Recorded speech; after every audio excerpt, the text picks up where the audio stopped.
आज हम फिजिक्स के अंतर्गत आपको एक बहुत महत्वपूर्ण टॉपिक पे बात करने वाले हैं, जिसका आपने नाम सुना होगा ध्वनि, राइट।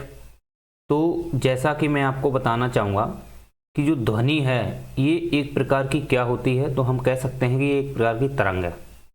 तो सबसे पहले ध्वनि को समझना है तो ध्वनि से पूर्व हमको तरंग को समझना पड़ेगा, क्योंकि तरंग जो होती है एक प्रकार की देखी जाए तो एक दिशा से दूसरी दिशा के बीच जो इसका मूवमेंट होता है वो किस किस तरीके से होता है, वो एक चीज उस दृष्टिकोण को समझते हुए हम इसको समझने का प्रयास करेंगे। जैसा कि आप जानते हो कि जो तरंग है, राइट, तरंग है एक प्रकार की ऊर्जा ही होती है। क्या होती है? ऊर्जा होती है। और जिस ऊर्जा जो होती है, और ये आप जानते हो कि ऊर्जा जो होती है वो कहीं ना कहीं किसी द्रव्यमान से उसका जुड़ाव होता है, राइट। क्या होता है? किसी द्रव्यमान से उसका संबंध होता है। द्रव्यमान जानते हो किसी वस्तु का जो भार होता है या वस्तु में उपस्थित जो पदार्थ होता है वो उसका एक प्रकार का द्रव्यमान होता है। ओके, तो आप जानते हो कि अगर ऊर्जा उत्पन्न हो रही है तो इसका मतलब कहीं ना कहीं उस द्रव्यमान जुड़ा हुआ है, क्योंकि बिना द्रव्यमान की ऊर्जा उत्पन्न हो ही नहीं सकती है। क्योंकि आप जानते हो कि अगर किसी भी प्रकार से कहीं पे अगर एनर्जी उपलब्ध है, राइट, कहीं पे एनर्जी अगर उपलब्ध है या कहीं पे एनर्जी है तो हम कह सकते हैं कि वहाँ पे द्रव्यमान है, क्योंकि जहाँ द्रव्यमान होगा वहाँ एनर्जी होगी। तो उसी प्रकार से आप जानते हो कि जो तरंग होती है वो भी एक प्रकार की ऊर्जा ही होती है, राइट। तो वो ऊर्जा जो होती है वो एक दिशा से दूसरी दिशा को जो मूवमेंट होता है उसका, या मूवमेंट हम कह सकते हैं, या हम कह सकते हैं कि वो एक स्थिति से दूसरी स्थिति में वो प्रवेश करती है, इस टाइप से वो गति करती है या मूवमेंट करती है, वो उसकी एक ऊर्जा का ही तरंग होती है, राइट। कुछ नहीं है तरंग, लेकिन एक ऊर्जा है, वो एक दिशा से दूसरी दिशा की ओर जब वो विस्थापित होती है या वो स्थानांतरण होती है तो अलग अलग प्रकृति के माध्यम से वो स्थानांतरण होती है, जिससे हम कह सकते हैं कि वो एक तरंग है, राइट। तो उसी प्रकार से आप जानते हो कि ये जो ध्वनि होती है, ध्वनि भी एक प्रकार की तरंग होती है, अर्थात एक ऊर्जा होती है, जो आप जानते हो कि यह एक प्रकार से देखी जाए तो किसी ऊर्जा से ही उत्पन्न होती है, राइट। तो ऊर्जा वो क्या हो सकती है? तो जैसे आप जानते हो कि ऊर्जा के रूप में हम कुछ भी पदार्थ ले सकते हैं, तो उस पदार्थ से कोई भी पदार्थ या वो टकराता हो, या हम कह सकते हैं कि अगर आप मुख से बोलते हैं, राइट, तो उससे भी धक्का लगता है, तो वो भी एक प्रकार से ध्वनि है। यानी कि जो भी वॉल्यूम है, या जो हम कह सकते हैं कि जो वायुमंडल में के अंतर्गत जो भी जिस प्रकार की गतिविधियां हो रही हैं, जहां पे आप जानते हो कि आपके वो चीजें कानों में सुनने मिल रही है, राइट, या किसी भी जंतुओं को सुनने मिल रही है, तो अर्थात हम कह सकते हैं वो ध्वनि है। ओके, तो वो ध्वनि एक प्रकार की तरंग ही होती है, जो कहीं ना कहीं देखा जाए ऊर्जा से ही उत्पन्न होती है, राइट। और ऊर्जा तो आपको मैंने बताया क्या होती है कि ऊर्जा कहीं ना कहीं द्रव्यमान से जुड़ी होती है, यानी कि किसी पदार्थ से जुड़ी होती है, जिससे वो ऊर्जा उत्पन्न होती है। और वही ऊर्जा जब एक दिशा से दूसरी दिशा में जाती है, गति करती है, तो वो ऊर्जा अगर वो ऊर्जा आपको कानों में सुनाई पड़ती है, राइट, तो हम कह सकते हैं कि वही ऊर्जा आपकी एक प्रकार की ध्वनि हो गई। ओके,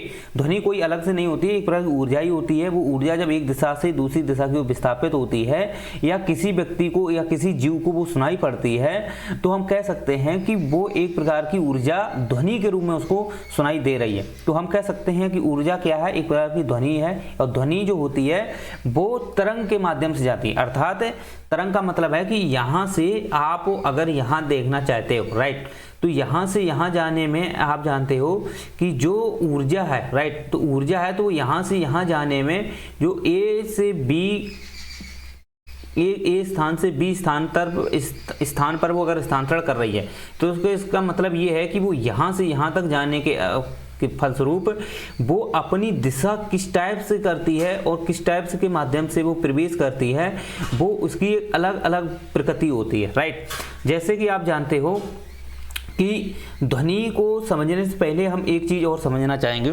पहले हम समझते हैं ध्वनि क्या है। तो ध्वनि हम जानते हैं एक प्रकार की तरंग है, राइट। क्या है? तरंग है। तो हम सबसे पहले तो इस तरंग को ही समझेंगे। ओके, तो तरंग को समझेंगे, साथ साथ ध्वनि की एक प्रकार से क्या इसकी विशेषता होती है, राइट, ध्वनि की क्या विशेषता होती है और इसकी क्या प्रकृति होती है। क्या विशेषता के साथ साथ इसकी एक प्रकार की प्रकृति क्या होती है, इसके ध्वनि के जो गुणधर्म होते हैं, ध्वनि के क्या गुणधर्म होते हैं, इसको भी समझने का प्रयास करेंगे। साथ ही आप जानते हो कि ध्वनि के प्रकार भी होते हैं। ओके, तो ध्वनि के प्रकार को भी हम समझेंगे, क्योंकि ध्वनि कई प्रकार की होती है, अलग अलग प्रकार की होती हैं, जिसमें आपने सुना हो कि अवश्रव्य ध्वनि तरंगें होती हैं, श्रव्य ध्वनि तरंगें होती हैं और पराश्रव्य तरंगें भी होती हैं। तो इस प्रकार से इनकी अलग अलग प्रकार होते हैं, तो वो डिपेंड करती हैं, राइट। साथ ही साथ आप जानते हो कि ध्वनि में भी आपने एक नाम सुना हो, प्रतिध्वनि। तो प्रतिध्वनि भी आपने सुना हो, प्रतिध्वनि भी होती है, या हम कह सकते हैं फिर इसके बाद अनुरगण। तो अनुरहणन,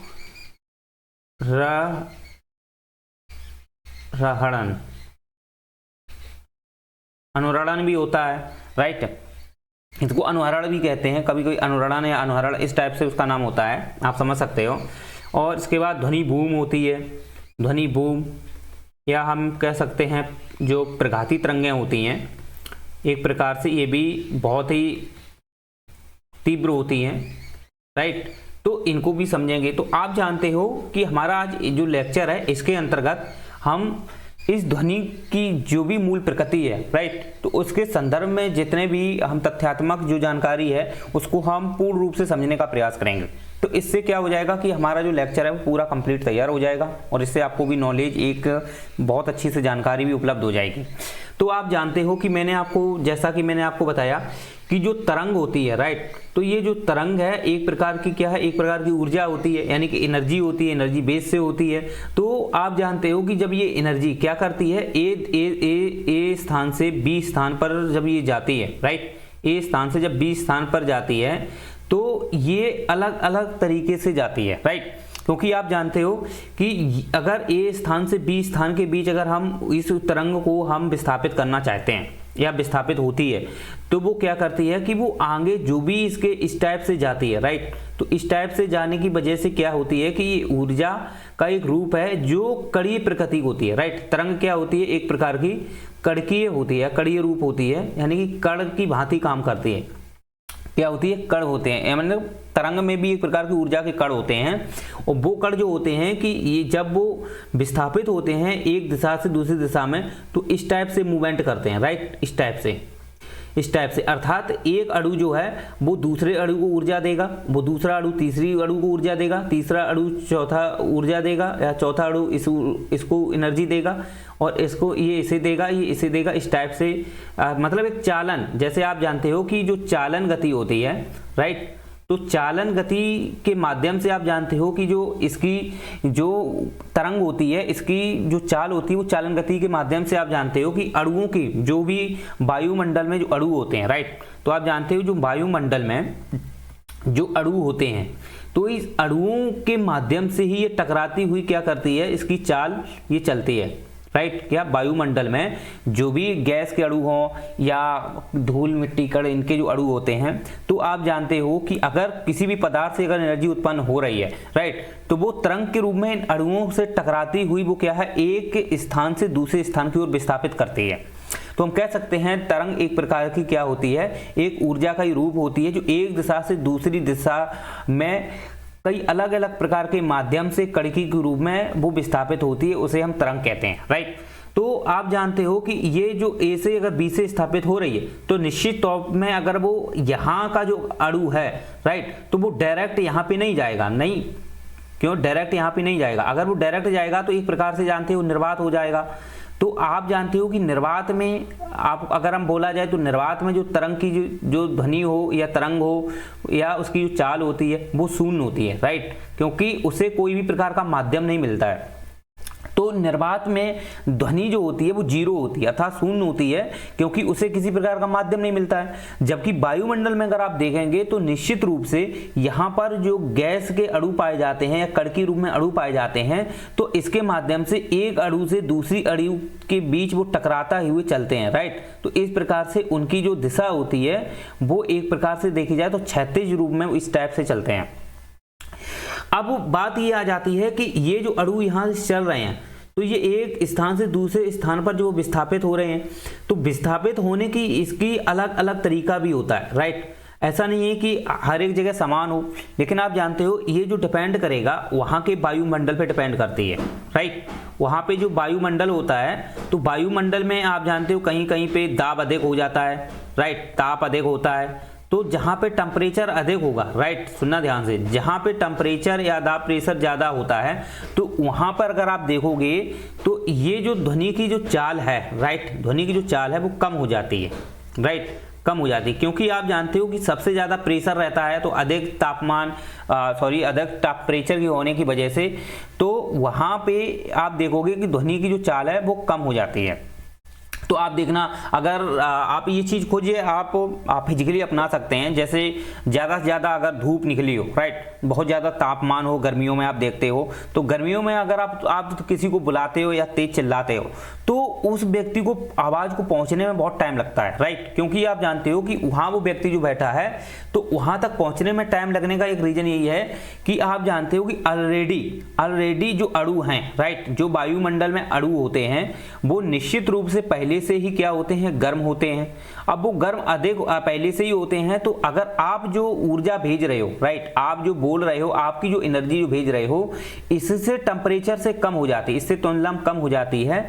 तो इसके माध्यम से आपकी जो वॉइस है या आपकी जो ध्वनि है वो दूसरे पर्सन तक विस्थापित होने में, उसको पहुंचने में समय लग सकता है, या कह सकते हैं कि वहां तक पहुंचने में वो असमर्थ हो जाती है, क्योंकि ऑलरेडी वो ऊर्जा जो है, वो जो टेम्परेचर है वो कम होता है। चलिए, इतनी बात आपको समझ में आ गई। इसी प्रकार से आप जानते हो जो यहाँ पे अणु जो होते हैं, राइट, मान लो सपोज दैट जहाँ पे जो अणु जो होते हैं जो पास हों, राइट, जैसे इतने पास जो अणु होते हैं, सपोज दैट हम मान लेते हैं कि सल्फर डाइऑक्साइड है, राइट, इसमें ऐसा मानते हैं, ऐसा कहा जाता है, या हम कहते नहीं, मानते नहीं है, मतलब ऐसा होता है कि जो सल्फर डाइऑक्साइड होती है इसमें लगभग में 212 मीटर पर सेकेंड कह सकते हैं कि इसमें क्या होती है, ध्वनि की चाल होती है। ओके, तो ध्वनि की चाल इसमें 212 मीटर पर सेकेंड होने का बस रीजन ये है क्योंकि आप जानते हो कि ये बहुत ज़्यादा उच्च दाब पर होती है। कैसी होती है? बहुत ज़्यादा उच्च दाब होता है, और साथ ही साथ आप जानते हो इसका जो तापमान है वो सबसे ज़्यादा होती है, क्योंकि ये बहुत ही ज़्यादा मतलब गर्म गैस होती है सल्फर डाइऑक्साइड। तो इस वजह से इसमें जो ध्वनि की चाल होती है वो सबसे कम हो जाती है अधिक तापमान होने, क्योंकि ये बहुत ज़्यादा गर्म होती है सल्फर डाइऑक्साइड। तो यही कारण है कि जो वायुमंडल में कुछ गैसें ऐसी होती हैं जिनके अणु बहुत ज़्यादा गर्म होते हैं या पास होते हैं, ठीक इस टाइप से पास होते हैं, तो वहाँ पर आप देखोगे कि ध्वनि की चाल पर प्रभाव पड़ता है, निश्चित रूप से पड़ता है। तो जैसे कि आप जानते हो कि जो तरंग है, ओके, तो जो तरंग है ये निश्चित रूप से जब होता क्या है कि जब एक स्थान से दूसरे स्थान पर विस्थापित करती है तो यहाँ पर उनके जो कण हैं वो कण पर डिपेंड करती है कि वहाँ कण की जो स्थिति है वो किस प्रकार की है। अगर कण ज़्यादा पास हैं, देखो कण होते क्या हैं कि जैसे कण इस टाइप से भी होते हैं, जैसे पास होते हैं, और कण इस टाइप से भी होते हैं, तो निश्चित रूप से हम कह सकते हैं कि कहीं पे कण दूर हैं और कहीं पे कण जो हैं वो पास भी हैं। तो इस रूप से आप जानते हो कि ये जो कण जो पास हैं तो यहाँ पर जो देखोगे तो अधिक तापमान हो जाता है, राइट, क्योंकि अगर जितनी ज़्यादा कण होंगे तो इतना ज़्यादा यहाँ पे एनर्जी हो जाएगी, इतनी ज़्यादा ऊर्जा होगी। तो अधिक ऊर्जा होने की वजह से ऑलरेडी यहाँ की जो ऊर्जा अधिक होने की वजह से तो यहाँ पर जो चाल है ध्वनि की वो बहुत कम हो जाती है। तो आप जानते हो विरल की स्थिति में आपको देखने को मिलेगी। लेकिन अगर जहाँ पे वायु ही नहीं हो तो वहाँ पे कोई भी माध्यम नहीं मिल पाता है। इस स्थिति में वहाँ पे जो तरंग की जो चाल होती है वो शून्य हो जाती है, राइट। तो मैंने आपको क्या कहा कि इस टाइप से जो तरंगें चलती हैं, राइट, इस टाइप से जो तरंगें चलती हैं वो एक प्रकार की अनुदैर्ध्य प्रकृति की तरंगें होती हैं। क्या होती हैं? अनुदैर्ध्य प्रकृति की, राइट। तो आप जानते हो कि जो तरंगें होती हैं उनके दो टाइप होते हैं, एक होते हैं अनुदैर्ध्य, राइट, और एक होती है अनुप्रस्थ। तो अनुदैर्ध्य और अनुप्रस्थ दो प्रकार की आपको तरंगें देखने को मिलेंगी, राइट। एक मिनट,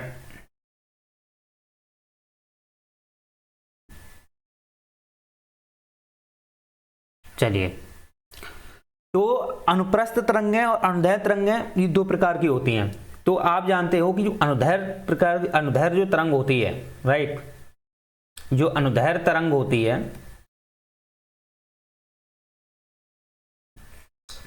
इन्हें अगर आप देखें तो आप जानते हो कि अनुदैर्घ्य जो तरंगें होती हैं ये क्षैतिज रूप में चलती हैं। कैसी चलती हैं? क्षैतिज रूप में।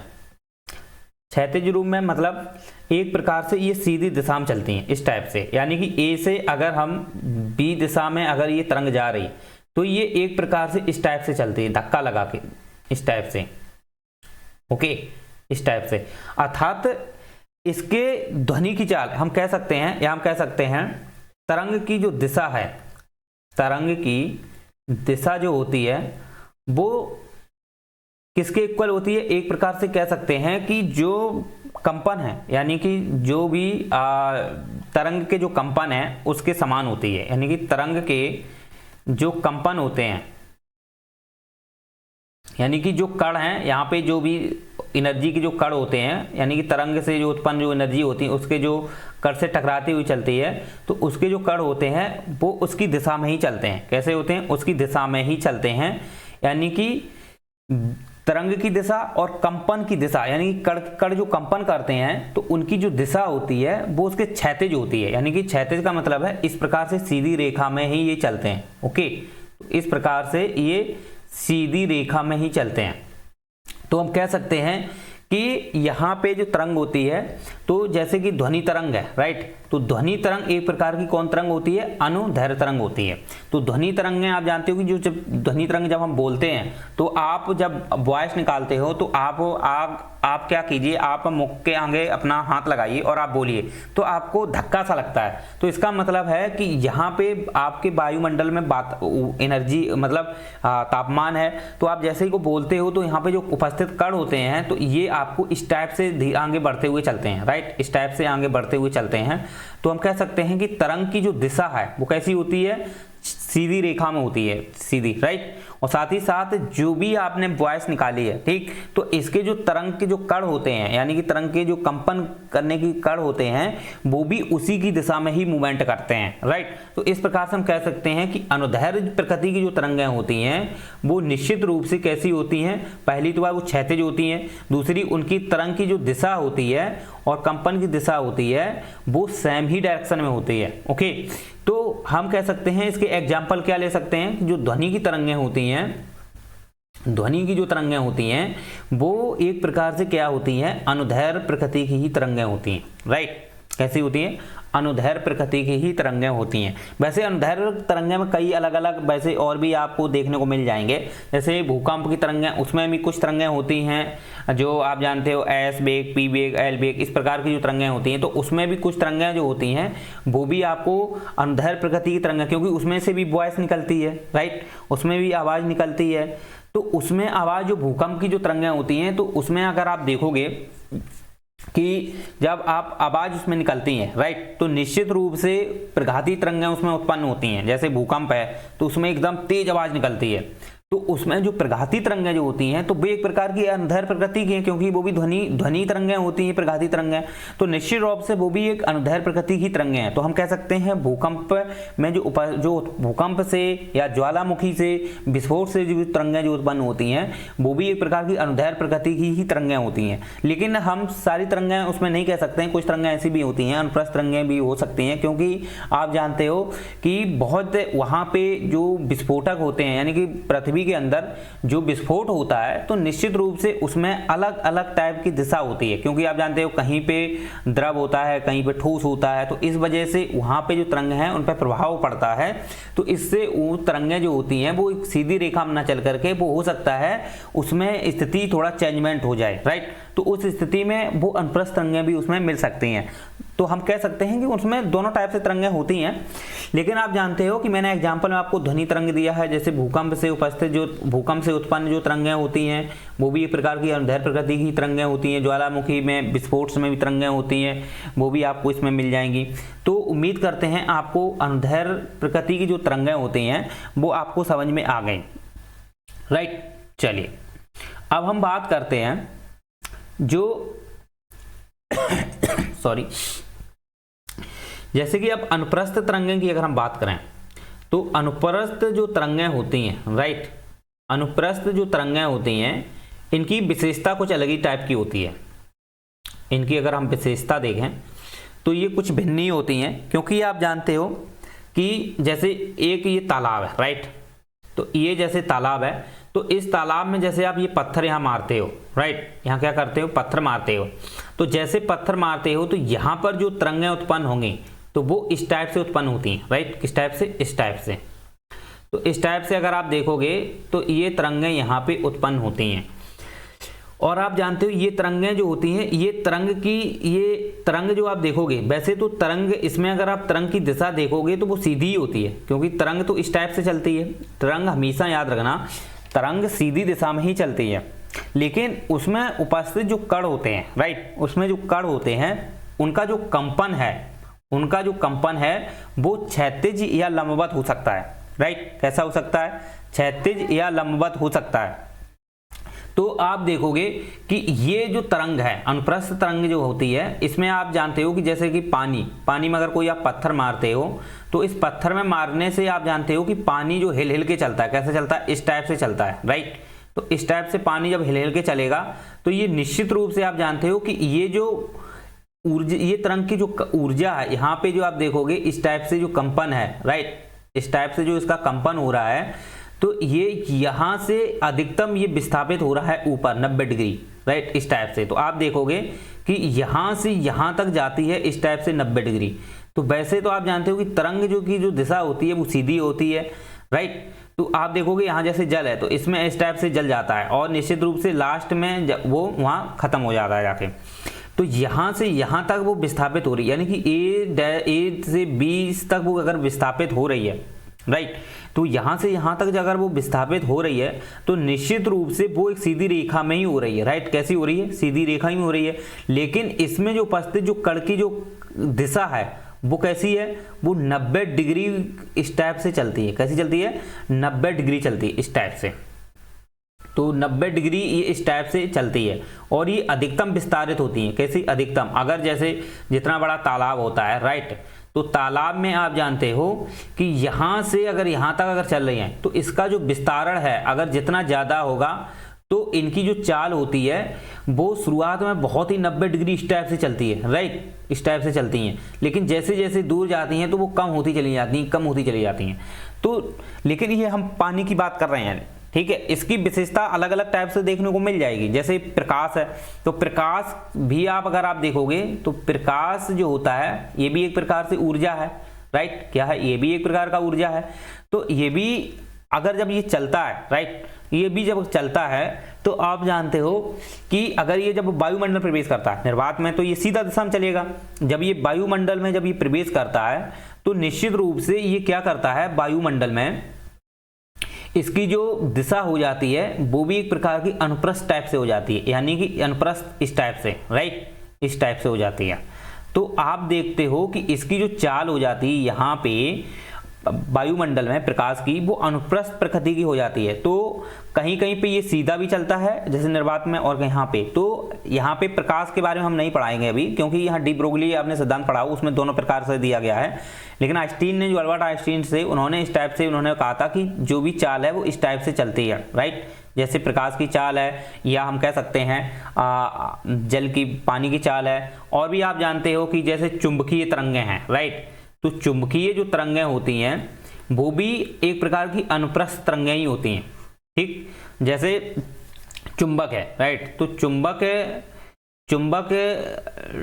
जैसे चुंबक है, एक चुंबक ये है, ठीक, तो इनके बीच अगर आप किसी प्रकार से मूवमेंट करते हो, राइट, इनके बीच में अगर किसी प्रकार का मूवमेंट करते हो तो निश्चित रूप से ये एक से दूसरी दिशा में, ये बीच में इनके जो एक तो वायुमंडल तो रहता ही है, दूसरी बात आप जानते हो कि इनकी चुंबकीय तरंगें हैं ये इनकी दूरी पे भी डिपेंड कर जाती हैं। तो ये इस टाइप से मूवमेंट करते हुए, एक जैसे एक लोहा आप ले लो यहाँ पे, ठीक, लोहे का टुकड़ा ले लो और एक चुंबक यहाँ रख लो। आप जब चुंबक को हिलाते हो तो निश्चित रूप से इनके बीच में क्या होती है, चुंबकीय तरंगें उत्पन्न होंगी, राइट, कैसी उत्पन्न होती, चुंबकीय तरंगें उत्पन्न होंगी। और वो भी चुंबकीय तरंगें जो उत्पन्न होती हैं वो भी एक प्रकार की अनुप्रस्थ तरंगें ही होती हैं, ओके। जैसे पानी की तरंगें हो गई और प्रकाश की तरंग हो गई, या हम कह सकते हैं चुंबकीय तरंगें हो गई। तो ये सारी की सारी तरंगें जो होती हैं वो अनुप्रस्थ प्रकार की तरंगें होती हैं। क्यों? क्योंकि आप जानते हो ये जो अनुप्रस्थ तरंगें होती हैं इनकी सबसे बड़ी विशेषता ये होती है कि ये 90 डिग्री, इनका जो कंपन होता है वो 90 डिग्री होता है, राइट, कैसा होता है, 90 डिग्री होता है। यानी कि 90 डिग्री पर ये कंपन करती हैं। कितना करती हैं? 90 डिग्री पे, यानी कि जैसे इस टाइप से ये चल रही हैं। ओके, इस टाइप से ये चल रही हैं। तो यहाँ पे यहाँ से यहाँ तक अगर ये विस्थापित हुई हैं, यानी कि ए से अगर ये बी तक विस्थापित हुई हैं, तो यहाँ से यहाँ तक आप देखोगे तो इसका अधिकतम जो आप देखोगे इस टाइप से, तो ये जो चीज़ आप देख रहे हो यहाँ पे ये जो कोण बना रही हैं, ये निश्चित रूप से 90 डिग्री का कोण बना रही हैं। कैसा बना रही हैं? 90 डिग्री का कोण बना रही हैं। तो जैसे पानी में आप देखते हो, प्रकाश में देखते हो, या चुंबकीय तरंगें देखते हो, ये सारी की सारी 90 इनका जो कंपन होता है, सारी की सारी इनको 90 डिग्री का कंपन होता है, राइट। तो यहाँ से यहाँ तक अगर ये विस्थापित होती हैं, तो निश्चित रूप से हम कह सकते हैं कि ये एक प्रकार की क्या है? अनुप्रस्थ तरंग है। तो इसमें क्या विशेषता होती है? पहली तो ये होती है कि ये 90 डिग्री इनका कंपन होता है। कितना होता है? 90 डिग्री कंपन होता है। दूसरी बात ये होती है कि 90 डिग्री यानी कि इसे लंबवत क्या होती है? लंबवत। जबकि मैंने आपको बताया था कि जो आपकी जो अनुदैर्घ्य प्रकृति की जो तरंगें होती हैं वो कैसी होती हैं? वो होती हैं आपकी क्षैतिज में। मैंने कहा था उनका कंपन और जो तरंग की दिशा है वो क्षैतिज होती है, यानी कि जिस दिशा में तरंग जा रही उस दिशा में उनका कंपन भी उसी दिशा में जाता है, राइट। तो वो ज़्यादा से ज़्यादा वो भी मूवमेंट करती हैं, बहुत तेज मूवमेंट करती हैं, यानी लंबे टाइम तक वो दूर तक चली जाती हैं, राइट। जबकि ये देखोगे तो इनका विस्तार ज़्यादा होता है, यानी कि बहुत लंबा चौड़ा विस्तारित होती हुई जाती हैं। यानी कि जैसे कि वो एक सीधी रेखा में चली जाती हैं, अनुदैर्घ्य प्रकृति की तरंग सीधी रेखा में, यानी कि इतना अगर जगह प्लेस लेंगी तो इतने में ही वो चली जाती हैं, ठीक। अब अगर कहीं पे देखोगे तो वैसे तो आवाज इनकी चारों तरफ जाएगी, ओके, जैसे वॉइस है तो वो चारों तरफ जाएगी, लेकिन वो एक जाती है सीधी रेखा में, जबकि ये जो है ये फैलाव करते हुई जाती हैं, विस्तारित होती हुई चलती हैं, राइट। तो इनका मूवमेंट स्टार्टिंग में बहुत 90 डिग्री होता चला जाता, फिर धीरे धीरे ये कम होती चली जाती हैं और लास्ट में ये खत्म हो जाती हैं, ओके। लेकिन ये स्थिति केवल पानी में ही देखने को मिलेगी, हर जगह नहीं, प्रकाश में ऐसी स्थिति नहीं मिलती है, ओके। तो आप जानते हो इनको हम एवरेजन हम 90 डिग्री मानकर ही चलते हैं। तो हम कह सकते हैं कि ये इनकी जो दिशा होती है, राइट, इनकी जो दिशा होती है, इनकी दिशा यानी कह सकते हैं कि अनुप्रस्थ तरंग जो है, अनुप्रस्थ तरंग की जो दिशा है, दिशा ये आपकी सीधी रेखा में होती है। कैसी होती है? सीधी रेखा में। लेकिन इनके जो कण होते हैं, इनके जो कण होते हैं वो लंबवत होते हैं। कैसे होते हैं? लंबवत होते हैं, राइट। यानी कि 90 डिग्री पर इनके कण जो होते हैं लंबवत होते हैं, राइट। ये चीजें समझ में आ गई। तो अब बात ये आती है कि यहां से अब इसको अगर और डीपली जैसे पढ़ना हो, और डीपली अगर हम इस चीज को समझने का प्रयास करें, तो आप एक चीज देखना कि यहां से यहां तक आप देखोगे, यहां से यहां तक इस टाइप से, तो ये आपको कितना मिलेगा? 180 डिग्री। कितना मिलेगा? आपको 180 डिग्री मिलेगा।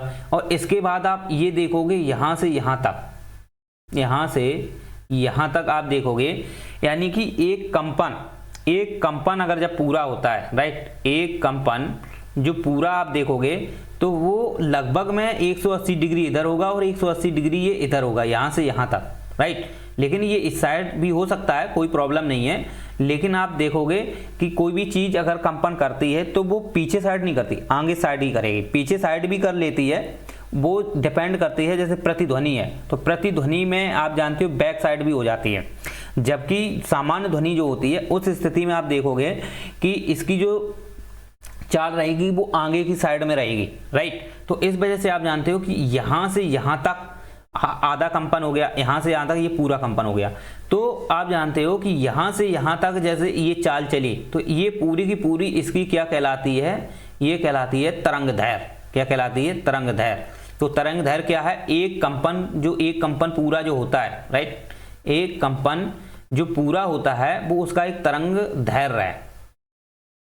तरंगदैर्घ्य का मतलब ये है कि जो दिशा है तो उस दिशा को पूर्ण करने के लिए जो कंपन हुआ है, राइट, यहां से यहां तक जो कंपन हुआ है वो 180 डिग्री ऊपर हुआ, 180 नीचे हुआ, तो ये पूरा की पूरा देखा जाए 360 डिग्री हो जाता है, राइट। तो तरंगदैर्घ्य क्या है कि पूरा 360 है, लेकिन वो 360 पूरा गोल ना होकर के हाफ हाफ करके है, राइट। 180 डिग्री इधर है, 180 डिग्री इधर है, तो हम कह सकते हैं तरंग दैर्घ्य क्या कहते हैं कि एक कंपन पूरा करने में, एक कंपन जो उसकी चाल होती है एक दिशा से दूसरी दिशा में कंपन को पूर्ण चाल करने की ही दिशा, जो कण की जो प्रकृति होती है वो उसकी एक तरंग दैर्घ्य होती है, राइट। यानी कि इस स्थिति से इस स्थिति में जाने के लिए, ठीक है, पूरा ये मूवमेंट करने के लिए पूरा 360 डिग्री जितनी उसकी ये चाल चल जाती है, यानी कि 360 डिग्री, यानी कि तरंग दैर्घ्य क्या होती है 360 डिग्री पूर्ण चलने के लिए जितनी उसकी ये चाल चल जाती है, जितनी वो गति कर जाती है, वो उसकी एक तरंग दैर्घ्य होती है। यानी कि आप देखते हो 180 डिग्री देखो ऊपर से ये हुई, 100 डिग्री नीचे हुई, तो यहाँ से यहाँ तक जितनी भी ये चाल चली है ये पूरा की पूरा क्या होती है, ये इसकी तरंग दैर्घ्य होती है, राइट। अब बात ये आती है कि तरंग दैर्घ्य में आप देखोगे ये सबसे मैक्सिमम अगर आप देखोगे तो यहाँ से यहाँ तक जो ऊपर का जो टॉप पॉइंट होता है, यहाँ से मैक्सिमम अगर ये विस्थापित होता है तो ये जितना भी विस्थापित होगा वो उसका एक आयाम कहलाता है। यानी कि जैसे कि आप जानते हो कि अगर बात करें इस टाइप से, जैसे कि ये कण चल रहे हैं, राइट, तो इस टाइप में यहाँ से आप जानते हो कि यहाँ से यहाँ तक जितना विस्थापित होगा फिर तो नीचे आ जाएगा। आप देखोगे ये जो ग्राफ है नीचे दिख रहा है आपको, तो यहाँ से यहाँ तक जितना अगर ऊपर जाएगा, जितना अधिकतम विस्थापित होगा वो उसका आयाम कहलाता है। क्या? वो उसका आयाम, यानी कि जितना ऊपर जाएगा वो उसका एक आयाम कहलाता है, क्योंकि आप जानते हो यहाँ पे मैक्सिमम जितना जाएगा फिर इसके बाद नीचे आ जाएगा, तो इसका ये हाफ हो जाता है और ये इसकी एक पूर्ण हो जाती है। तो आप जानते हो ये एक स्थान से एक दूसरे स्थान तक पर विस्थापित करने में जितनी इसकी 360 डिग्री चाल हो जाती है, किसकी? कंपन की, तो वो उसकी क्या कहलाती है? तरंग दैर्घ्य कहलाती है। ये चीज समझ में आ गई। अब इसको मेजरमेंट कितने करते हैं? तो आवृत्ति जो होती है, जैसे कि आप जानते हो आवृत्ति, तो आवृत्ति क्या है? तो ये एक सेकंड में जितनी तरंग दैर्घ्य चल जाएगी, यानी कि आप जानते हो कि एक सेकंड में जितनी तरंग दैर्घ्य चलेगी वो उसकी एक आवृत्ति होती है। निश्चित रूप से आप जानते हो कि एक सेकंड में कितनी चल जाएंगी, हो सकता है 10 चले 5 चले, वो डिपेंड नहीं करेगा। अब जितनी भी चलेंगी वो उसकी आवृत्ति होती। तो आवृत्ति को मापते किससे हैं? हर्ट्ज से। किससे मापते हैं? हर्ट्ज। जो ये एक प्रकार के वैज्ञानिक रहे हैं, हर्ट्ज एक वैज्ञानिक थे, उन्होंने अपने नाम से ही आवृत्ति का मेजरमेंट किया और इससे ही आप जानते हो कि क्या हुआ कि इस आवृत्ति को मापते हैं। तो आप जानते हो कि तरंग एक प्रकार से क्या है, वो एक आवृत्ति पे डिपेंड है। तो आवृत्ति किससे मापते हैं? हर्ट्ज से मापते हैं, राइट। तो एक सेकंड में जितनी भी तरंगें चल जाती, एक सेकंड में जितनी तरंग दैर्घ्य चलेंगी वो उसकी आवृत्ति कहलाएगी, ओके। और आवृत्ति को किस में मापते हैं? हर्ट्ज में मापते हैं। जबकि आवर्त काल अगर आप बात करें, तो आवर्त काल की अगर बात करें, आवर्त काल एक प्रकार से देखा जाए कि जितना भी आप देखोगे कि इसको पूर्ण करने में जितना टाइम लगता है, राइट, इसको पूर्ण करने में एक चाल को पूर्ण करने में जितना टाइम लगेगा वो उसको आवर्त काल कहते हैं। आवर्त काल का मतलब है कि एक तरंग दैर्घ्य को जितना चलने में टाइम लगेगा, यानी कि यहाँ पे तरंग दैर्घ्य जो है, जैसे आप जानते हो कि ये तरंग दैर्घ्य यहाँ से यहाँ तक जितना वो चल रही है, तो यहाँ से यहाँ तक जितना चलने में उसको जितना समय लग जाएगा वो उसका आवर्त काल कहलाता है, राइट। और आवृत्ति क्या होती है कि एक सेकंड में जितनी तरंग दैर्घ्य चल जाएगी वो उसकी आवृत्ति कहलाती है। तो दोनों इनमें कंफ्यूज होने की आवश्यकता नहीं है, बस डिफरेंस इतना है कि 360 डिग्री चाल जो कण चल जाते हैं वो उसकी तरंग दैर्घ्य कहलाती है। और एक सेकंड में जितनी तरंग दैर्घ्य चल जाती है, एक सेकंड में जितनी तरंग दैर्घ्य चलेगी, ठीक इस टाइप से, एक सेकंड में ये चल गई, ये भी चल गई, ठीक इस टाइप से चलती जाएगी, तो एक सेकंड में जितनी भी तरंग दैर्घ्य चलेगी वो उसकी आवृत्ति कहलाती है, ठीक है। और अब आवर्तकाल क्या है? तो आवर्तकाल क्या है कि एक तरंग दैर्घ्य मतलब यहां से यहां तक, एक तरंग दैर्घ्य में जितना भी समय लगेगा, ओके, जितना भी समय लगेगा यहां से यहां तक चलने में वो उसका एक आवर्तकाल कहलाता है। तो आवर्तकाल आप समझते हो। तो तरंग दैर्घ्य जैसे लैम्डा होता है, अब इनका संबंध भी होता है, यहाँ पे हम संबंध की बात नहीं करेंगे क्योंकि आप जानते हो कि ये यहाँ से यहाँ तक चलने में ये आप जानते हो कि वेग है, क्या है? एक प्रकार की वेग है, क्योंकि वेग बराबर क्या होता है? विस्थापन बटे समय। क्या होता है? विस्थापन बटे समय। और जबकि विस्थापन किसका हो रहा है, तो यहाँ से यहाँ तक आप देखोगे तो इसका एक दिशा से यहाँ तक पूर्ण करने में इसका जो विस्थापन हो रहा है वो है तरंग दैर्घ्य का। तो यहाँ पर हम वेग बराबर जो होता है, वेग बराबर क्या होगा, तरंग दैर्घ्य बटे समय, तरंग दैर्घ्य बटे समय। इस टाइप से हम कह सकते हैं कि जो भी तरंग का जो वेग है वो तरंग दैर्घ्य और समय पे निर्भर करेगा। किसका, अनुप्रस्थ तरंग का। तो अनुप्रस्थ तरंग का जो वेग है वो उसकी तरंग दैर्घ्य और वो समय पर डिपेंड करेगा कि वो कितने समय में कितना तरंग दैर्घ्य उसकी चल जाती है, तो वो उसका एक वेग कहलाता है। क्योंकि कोई भी चीज़ चल रही है तो निश्चित रूप से उसमें वेग उपस्थित है, और वेग अगर है तो उसमें हम कह सकते हैं कि वो विस्थापन हो रहा है, और विस्थापन हो किसका रहा है, तरंग दैर्घ्य का हो रहा है। तो यहाँ पर हम तरंग दैर्घ्य, विस्थापन की जगह तरंग दैर्घ्य को हम मेंशन कर लेते हैं। चलिए, तो उम्मीद करते हैं आपको ये अनुप्रस्थ तरंगें समझ में आ गई होंगी। ठीक है, अब इनके बीच संबंध होता है, आवर्तकाल और आवृत्ति है, तरंग दैर्घ्य है, तो यहाँ पर हम ये चीज़ें नहीं समझेंगे। वैसे तो संबंध में आप देखोगे तो लैम्डा बराबर आप जानते हो 1/t, इस टाइप से आपको देखने को मिलेगा, राइट। चलिए, संबंध पूछा जाता है लेकिन हालांकि मोस्टली बहुत कम ही आता है, तो आप ये चीज़ समझ सकते हो। नॉर्मली जो जानकारी है वो आपके दिमाग में सेट हो जानी चाहिए। चलो,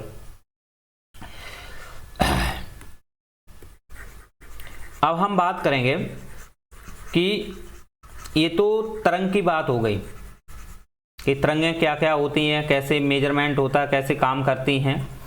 तो ये चीज़ें आपको, उम्मीद करते हैं आपको स्पष्ट रूप से समझ में आ गई होंगी। अब हम निश्चित रूप से बात करने वाले हैं कि जो ध्वनि है, राइट, क्या है, जो ध्वनि है, तो ध्वनि मैंने आपको बताया था एक प्रकार की तरंग होती है। क्या होती है, तरंग होती है। अब इस ध्वनि जो तरंग है, ओके, ये जो तरंग है, तो इसे आप देखोगे कि इसकी जो विशेषता आप देखोगे, विशेषता क्या है, क्योंकि ये एक प्रकार की अनुदैर्घ्य प्रकृति की तरंग होती है। कैसी होती है, अनुदैर्घ्य प्रकृति की। और मैंने अनुदैर्घ्य बता दी है, अनुदैर्घ्य तरंगें कैसी होती हैं, उनकी क्या विशेषताएं होती हैं, अंदर हमने डीपली बता दिया है। अब अनुदैर्घ्य प्रकृति की तरंग होती है, साथ ही साथ आप जानते हो कि ये जो ध्वनि तरंगें हैं, राइट, ये जो ध्वनि तरंगें होती हैं ये डिपेंड करती हैं कि वहाँ का जो वातावरण है वो किस प्रकार का है, राइट, वहाँ का जो वातावरण है वो किस प्रकार सा है। तो उस वातावरण में आप देखोगे जैसे दाब है, दाब का भी प्रभाव पड़ता है, ताप है, ताप का भी प्रभाव पड़ता है, राइट। तो दाब ताप की स्थिति में इन पे प्रभाव पड़ता है ध्वनि तरंगों में। अगर कोई चीज़ सामान्य स्थिति की है तो सामान्य स्थिति में आप जानते हो वातावरण में इसकी जो चाल हो जाती है वो 342 या 43 तक मान लेते हैं, 342-43 मीटर इनकी पर सेकंड होती है। कैसी होती है, 343 मीटर पर सेकंड इनकी चाल होती है। लेकिन आप जानते हो कि कहीं कहीं पर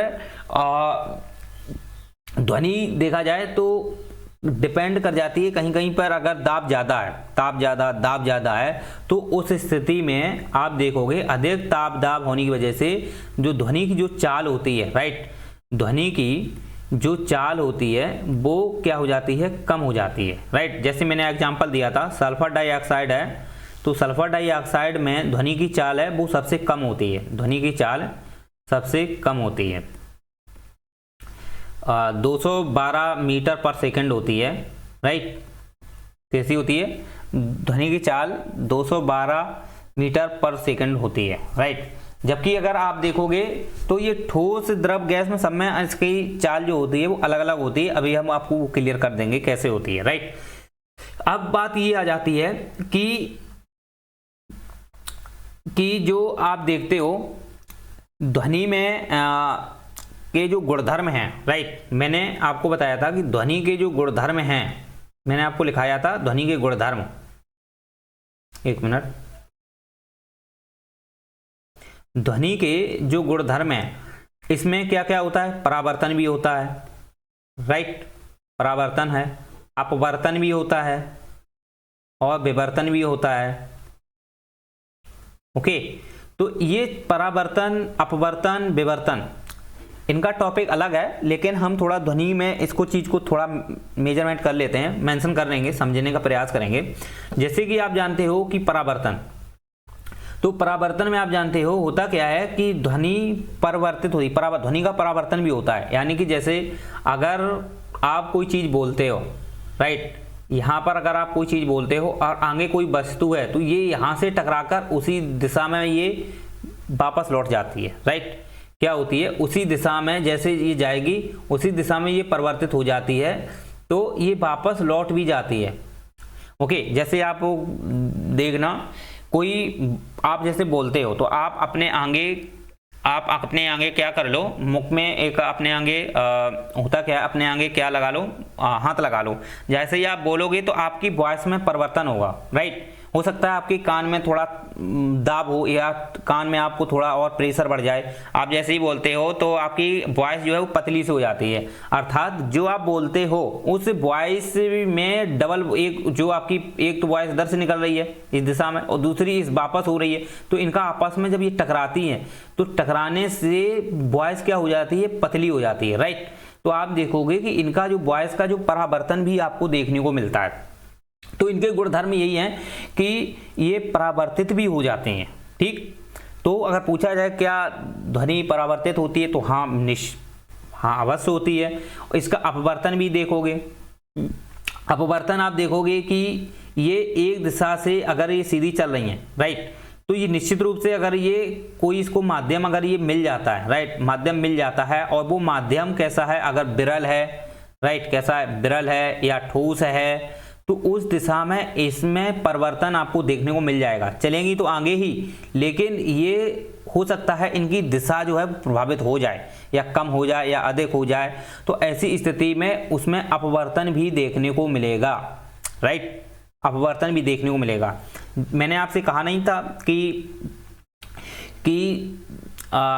जो ध्वनि जो होती है वो आप देखोगे इस टाइप से, अगर ज़्यादा से ज़्यादा आपको वो देखने को मिलेगा। अगर यहाँ पे दाब ज़्यादा है और दाब ज़्यादा, ताप ज़्यादा है, या कोई चीज़ें विरल ज़्यादा हैं, तो ऐसी स्थिति में आप देखोगे तो ध्वनि की चाल प्रभावित होती है। यहाँ ध्वनि की चाल आप देखोगे, अगर ज़्यादा से ज़्यादा दाब है तो उस स्थिति में ध्वनि की चाल जो होती है वो आपको, अधिक टेम्परेचर है, ठीक है, देखना ध्यान से, अधिक टेम्परेचर, दाब अधिक होने की वजह से वहाँ ध्वनि की जो चाल है कम हो जाती है। जबकि थोड़ा विरल आप देखोगे तो ध्वनि की चाल सामान्य नहीं, विरल का मतलब इतना नहीं, ज़्यादा विरल नहीं होना चाहिए, तो वहाँ पे फिर ध्वनि की चाल कम हो जाएगी, राइट। तो इस प्रकार से आप जानते हो जो विरल आप स्थिति देखोगे तो वहाँ पे ध्वनि की चाल सामान्य हो जाती है, राइट। क्यों? क्योंकि आप जानते हो कि जो वहाँ जो वहाँ पहले से अणु जो मौजूद हैं वो इतने टेम्परेचर में नहीं होते हैं। इसकी स्थिति में वहाँ पे जो ध्वनि के जो अणु होते हैं वो अपनी जो ऊर्जा देते हैं, तो वहाँ पे कम टेम्परेचर होने की वजह से वो सामान्य दिशा में स्पीड में चले जाते हैं, राइट। तो ये डिपेंड करती है अपवर्तन पे, राइट। ये किस पे करेगी? अपवर्तन पे। तो आप जानते हो कि इस दिशा में चल रही हैं, फिर इस दिशा में कोई अगर इसको माध्यम मिलता है, वो विरल हो सकता है, कैसा भी हो, तो उस स्थिति में इसमें प्रभाव पड़ सकता है। हो सकता है धीरे हो जाए, स्लो हो जाए, वो उस पर डिपेंड करता है, उसके वातावरण पे, उसकी स्थिति पे। जबकि विवर्तन आप देखोगे तो विवर्तन में आप जानते हो कि अगर एक कोई कमरा है और दूसरी कमरा है, तो एक कमरे से दूसरे कमरे में भी आप जानते हो कि वॉइस क्या हो जाती है, चली जाती है, राइट। तो एक स्थिति से एक कमरे से दूसरे कमरे में जब वॉइस का ट्रांसफ़र होता है तो वहाँ पर आप देखोगे बीच में आपको दीवार मिल जाती है, तो यहाँ का व्यक्ति इधर भी सुन लेता है। तो कह सकते हैं कि विवर्तन की स्थिति में क्या होता है कि दीवार के भी आपको कान होते हैं, तो आप कहते हो कि अगर कोई चीज़ आप बोल रहे हो तो अगर इस दीवार के पीछे अगर कोई व्यक्ति बैठा है तो वो भी आपकी वॉइस को सुन लेगा। तो इसका मतलब ये है कि अगर बंद कमरे में भी अगर बैठे हैं तो निश्चित रूप से अगर वो यहाँ से यहाँ तक अगर वॉइस जा रही है तो निश्चित रूप से वो विवर्तन है, राइट। लेकिन आप जानते हो कि ये जरूरी नहीं है कि ये वॉइस जो है वहाँ तक जाए, वो डिपेंड करेगा कि वहाँ की स्थिति किस टाइप से है, राइट, वो रूम कैसा है। अगर आप शीशा में बैठ जाओगे तो शीशा में आपको वॉइस जाएगी ही नहीं, तो वहाँ विवर्तन आपको देखने को ही नहीं मिलेगा। और वैसे कमरे में तो आपको, सामान्य कमरे जो होते हैं उनमें तो आपको देखने को मिल ही जाता है, राइट। तो ये चीज़ें आप देखने को मिलेगी। तो अपवर्तन है, परावर्तन है, विवर्तन है। तो इन चीज़ों में, इन स्थितियों में निश्चित रूप से जो ध्वनि होती है वो प्रभावित होती है। ये इसके गुणधर्म होते हैं। चलिए, तो उम्मीद करते हैं आपको ये गुणधर्म भी समझ में आ गए होंगे। और आप जानते हो ध्वनि जो चलती है, राइट,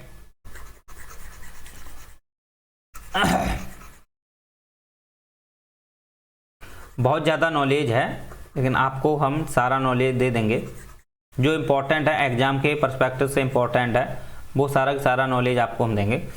जैसे ध्वनि की जो चाल है, राइट, ध्वनि की चाल या गति जो है वो भिन्न भिन्न होती है। कैसी होती है? भिन्न भिन्न होती है। जैसे कि आप जानते हो ठोस में अलग होती है, द्रव में अलग होती है और गैस में अलग होती है, राइट। तो आप देखोगे कि गैस में अगर आप देखें, राइट, गैस में अगर आप देखोगे तो इसकी जो चाल है वो सबसे कम होती है। क्या होती है? सबसे कम होती है।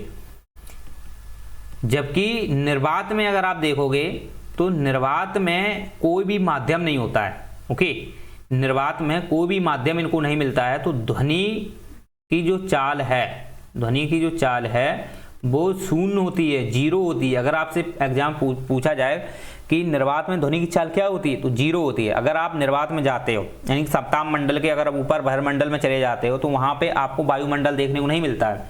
तो वहां पे अगर आप देखोगे तो आप अगर बोलते हो तो वहां पे आपको ध्वनि सुनाई नहीं देती है, राइट। जैसे आप जानते हो जेट जहाज हुए और भी जो जहाज हैं जो समताप मंडल में ऊपर उड़ते हैं, तो वहाँ पे आप देखोगे कि वायुमंडल आपको नहीं मिलेगा, वहाँ पे गैसेस नहीं मिलती हैं। हाइड्रोजन गैस मिल जाएगी लेकिन और गैसें वहाँ होती नहीं हैं। तो वहाँ पर और ऊपर जाओगे तो गैसें नहीं आपको देखने को मिलती हैं। तो आप जानते हो वहाँ पर क्या होता है, जो ध्वनि होती है वो आपको सुना ही नहीं देती है। तो वहाँ पे जितने भी जहाज उड़ते हैं या हवाई जहाज उड़ते हैं तो वहाँ पे उनकी ध्वनि का प्रभाव नहीं पड़ता। और जैसे ही वायुमंडल में प्रवेश करते हैं तो आप जानते हो बहुत तेज आवाज़ उनसे निकलती है और वो हमको तक सुनाई देती है, नीचे तक जमीन में सुनाई देती है या कि पृथ्वी के स्तर पर सुनाई देती है। क्यों सुनाई देती है? उसका यही कारण है कि वो वायुमंडल में प्रवेश कर गया। जबकि समताप मंडल में अगर आप देखोगे ऊपर जब समताप मंडल में उड़ते हैं तो वहां पर भी आप देखोगे वो जहाज दिखाई देगा चलते हुए लेकिन उसकी आवाज नहीं सुनाई देती है। तो ऐसी स्थिति में आप जानते हो कि वहां पे ध्वनि की चाल जो है वो शून्य हो जाती है। तो ये चीजें आपको निश्चित रूप से समझ में आनी चाहिए कि वायु गैस में आप देखोगे तो निर्वात में देखोगे तो निर्वात में ध्वनि की चाल कैसी होती है? जीरो होती है। जबकि गैस में आप देखोगे तो गैस में सबसे चाल कम होती है और वो भी आप जानते हो सल्फर डाइऑक्साइड जो गैस है इसमें सबसे कम होती है क्योंकि इसमें सबसे ज्यादा तापमान पाया जाता है। क्या होता है? उच्च दाब और टेम्परेचर अधिक होने की वजह से इस गैसेस में आप देखोगे कि जो ध्वनि की चाल है वो सबसे कम होती है। लगभग 212 मीटर आपको मैंने कई बार बताया इसकी देखने को मिलेगी। लेकिन गैस में सबसे कम होती है, ये ध्यान रखना। लेकिन सभी गैसों में कम नहीं होती है, किसी किसी में ज़्यादा भी होती है, राइट। जबकि द्रव में अगर आप देखोगे तो द्रव में आपको जो चाल मिलेगी, द्रव यानी कि वाटर या पानी है या अन्य कोई द्रव है, तो उसमें आप देखोगे तो द्रव में आपको इससे ज़्यादा मिलती है। द्रव में लगभग में 1500 से प्लस आपको मिल जाएगी। 1500 मीटर पर सेकेंड आपको क्या मिलेगी? द्रव में इसकी चाल मिल जाएगी। किसकी? ध्वनि की 1500 प्लस द्रव में इसकी मिलेगी। जबकि ठोस में अगर आप देखोगे तो ठोस में आपको 5000 से ऊपर मिलती है। 5000 मीटर पर सेकंड मिलती है, यानी कि 5 किलोमीटर पर सेकंड से भी आपकी ठोस में मिल जाती है देखने को। लेकिन ये अलग अलग होती है, सभी में 5000 नहीं होती, किसी में कम भी होती है, किसी में ज़्यादा होती है। लेकिन हम कह सकते हैं कि ठोस में ध्वनि की चाल होती है वो सबसे ज़्यादा होती है। और सबसे ज़्यादा आप देखोगे तो एल्यूमिनियम जो होती है इसमें सबसे ज़्यादा होती है। एल्यूमिनियम जो है इसमें सबसे ज़्यादा आपको देखने को मिलेगी। ठीक, लोहा है, लोहा के बाद ऐसे निकेल है, निकेल एल्यूमिनियम है, राइट।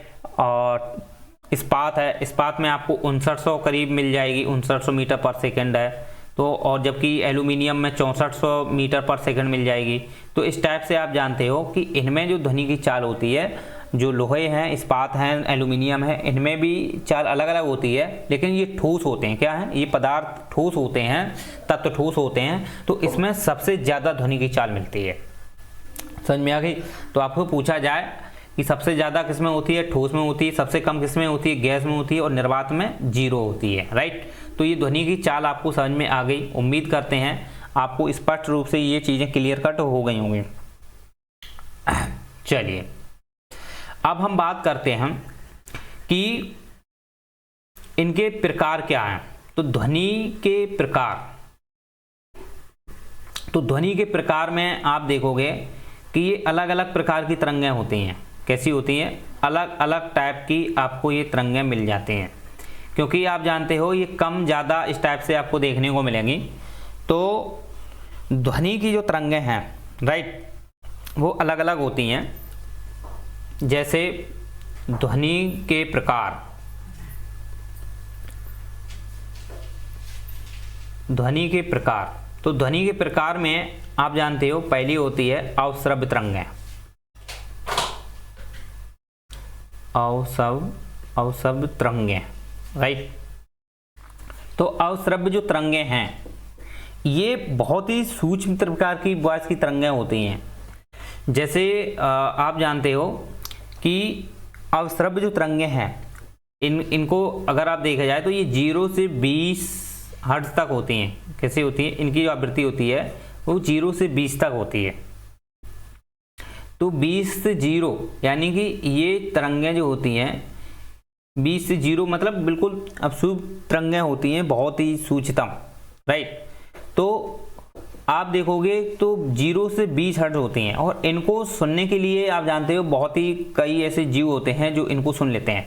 मनुष्य इन अवश्रव्य तरंगों को नहीं सुन सकता है, राइट।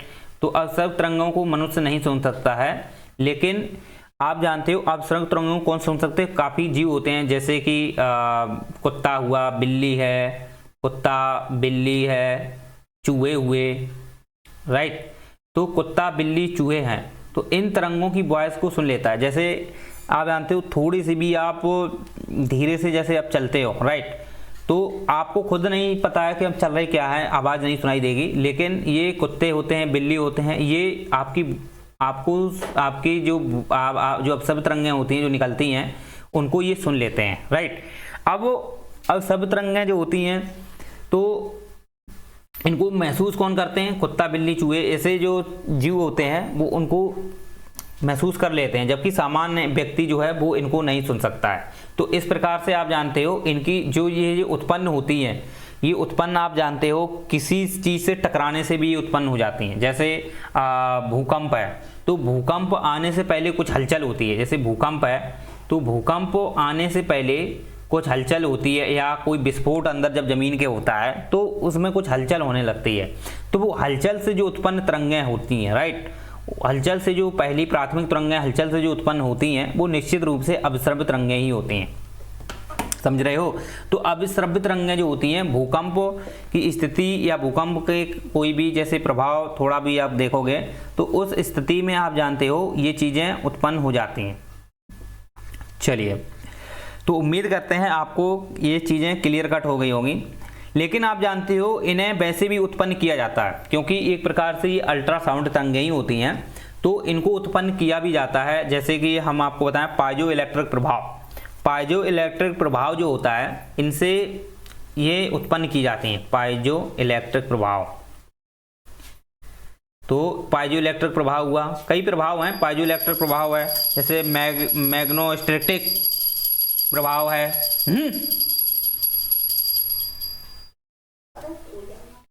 पाइजो इलेक्ट्रिक प्रभाव है। इसके बाद मैग्नेटोस्टैटिक प्रभाव है, मैग्नेटोस्टैटिक, ये भी प्रभाव एक हो गया।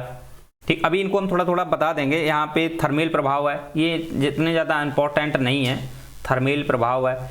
तो इनसे भी अवश्रव्य तरंगें उत्पन्न होती हैं, राइट। क्योंकि आप जानते हो कि पाइजो इलेक्ट्रिक जो प्रभाव है तो पाइजो इलेक्ट्रिक में सामग्री होती है। तो पाइजो इलेक्ट्रिक मतलब एक प्रकार से जैसे तापमान है, तो टेम्परेचर की स्थिति में जहाँ तापमान से तापमान या ताप दाब ज़्यादा हो या तनाव की स्थिति हो, यानी कि ऐसा क्षेत्र जहाँ पे ताप ज़्यादा हो, तापमान टेम्परेचर ज़्यादा हो या दाब ज़्यादा हो या तनाव जैसा स्थिति अगर आपके देखोगी, तो ऐसी सामग्री अगर कहीं पर है तो उस स्थिति में ये पाइजो इलेक्ट्रिक प्रभाव होता है। तो पाइजो इलेक्ट्रिक प्रभाव में आप जानते हो कि इलेक्ट्रिक का जो चार्ज होता है, जैसे टेम्परेचर है, दाब है तो यहाँ पे इलेक्ट्रिक चार्ज बढ़ जाता है। तो यहाँ से इलेक्ट्रिक चार्ज बढ़ने की वजह से जो भी आप देखोगे क्या होता है कि यहाँ पे तरंगें उत्पन्न होती हैं और वो तरंगें कहलाती हैं अवस्रव्य तरंगें। जैसे मैग्नेटिक है तो जैसे चुंबकीय चीज़ें हैं तो लोहा से आप रगड़ते हो, राइट, तो वहाँ से भी आपको सबसे पहले अवस्रव्य तरंगें ही उत्पन्न होती हैं। थर्मल जैसी चीज़ें में भी आपको तरंगें ये उत्पन्न आपको देखने को मिल जाएंगी।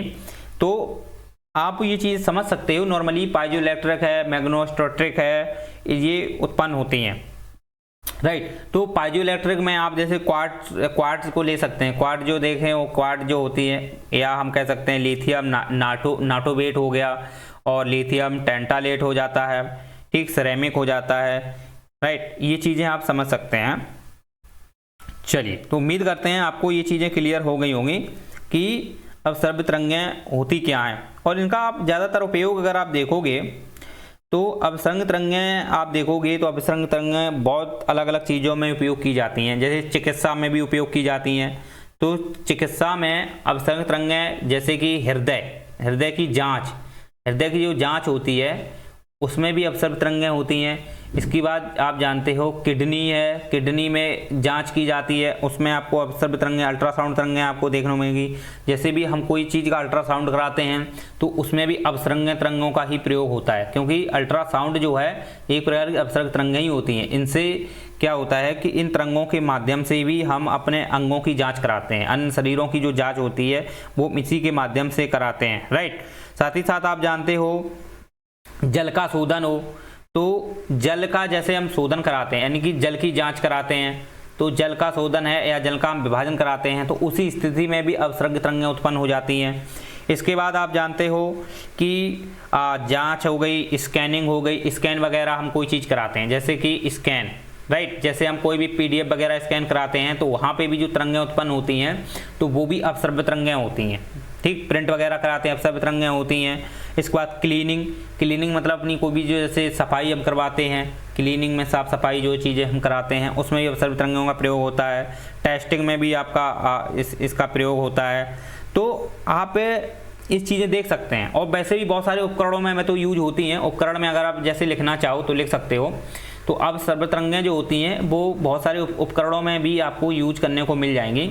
जैसे माइक्रोस्कोप, जैसे क्या हुआ, माइक्रोस्कोप हुआ, ओके। तो माइक्रोस्कोप में भी आपको ये यूज की जाती हैं। इसके बाद स्पेक्ट्रोमीटर में भी ये यूज की जाती हैं, राइट। और जनरेटर में भी ये यूज होती हैं। ट्रांसड्यूसर में भी ये यूज होती हैं। तो ट्रांसड्यूसर है, इसमें भी ये यूज होती हैं। इसके बाद सॉफ्टवेयर वगैरह जो बनते हैं उसमें भी आपको अवसर्ग तरंगें देखने को मिल जाएंगी। तो इतना ही बहुत है, ज़्यादा इंपॉर्टेंट तो इतना ही, धीरे आप समझ सकते हो। चलिए, तो उम्मीद करते हैं आपको ये चीज़ें समझ में आ गई होंगी, क्लियर कट हो गई होंगी। तो इनको कितना होता है, 0 से 20 Hz हर्ट्ज जो होती हैं, राइट। अब दूसरी जो तरंग है, ओके, दूसरी जो तरंग होती है वो होती है श्रव्य तरंगें। तो श्रव्य तरंगें अगर आप देखोगे, एक मिनट, ये सारी की तरंगें समझ में आ रही ना आपको। ये एक प्रकार की ध्वनि तरंगें ही होती हैं, ठीक है। ध्वनि तरंगों के ये प्रकार हैं, ओके। तो श्रव्य तरंगें आप अगर आप देखें तो श्रव्य तरंगें इनका जो देखा जाए तो 20 से 20,000 हर्ट्ज होती है। क्या होती है, 20 से 20,000 तक ये हर्ट्ज इनका आपको देखने को मिलेंगी, 20 से 20,000 तक की। तो 20 से 20,000 में आप जानते हो इनमें जो व्यक्ति होते हैं या मनुष्य होते हैं, हम कह सकते हैं जो मनुष्य होते हैं वो आसानी से इन चीज़ों को सुनते हैं। तो मनुष्य जितने भी होते हैं ये सारे के सारे इनको सुन लेते हैं। साथ ही साथ श्रव्य तरंगें जो होती हैं इनका प्रयोग रेडियो संचार में भी किया जाता है, राइट। रेडियो संचार वगैरह जो भी होता है, रेडियो हुआ, संचार हुआ, और सामान्य व्यक्ति भी होते हैं वो बोलचाल में भी इन श्रव्य तरंगों को सुनते हैं, राइट। तो श्रव्य तरंगें आप एक चीज़ समझ लीजिए,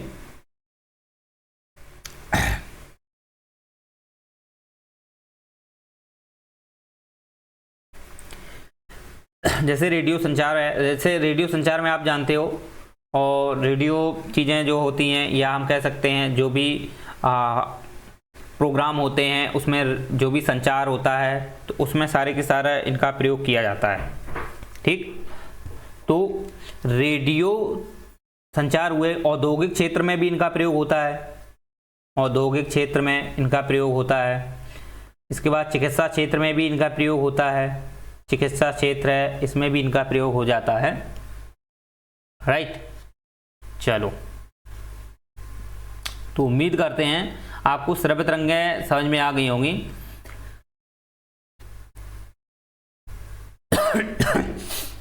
और भी जैसे अगर आप जानना चाहते हो तो उसमें ज़्यादा समझना है तो इम्पोर्टेंट नहीं है, वैसे इतना ही इम्पोर्टेंट है कि सामान्य चीज़ें जो होते हैं, क्रियाकलाप होते हैं, उसमें सारी श्रव्य तरंगें प्रयोग की जाती हैं और भी चिकित्सा क्षेत्र में भी प्रयोग किए जाते हैं।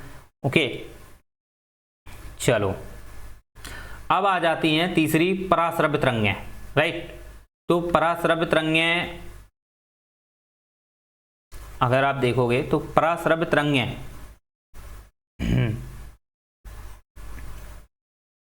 श्रव्य तरंगें तो समझ में आ गई ना, जैसे फोन से बातचीत करते हैं, कॉलिंग करते हैं, ये सब रेडियो में प्रयोग होती हैं, संगीत में होती हैं। ठीक, चिकित्सा में, अल्ट्रासाउंड में भी प्रयोग होती हैं, उद्योगों में भी होती हैं, शिक्षा में भी होती हैं, विज्ञान अनुसंधान में भी होती हैं।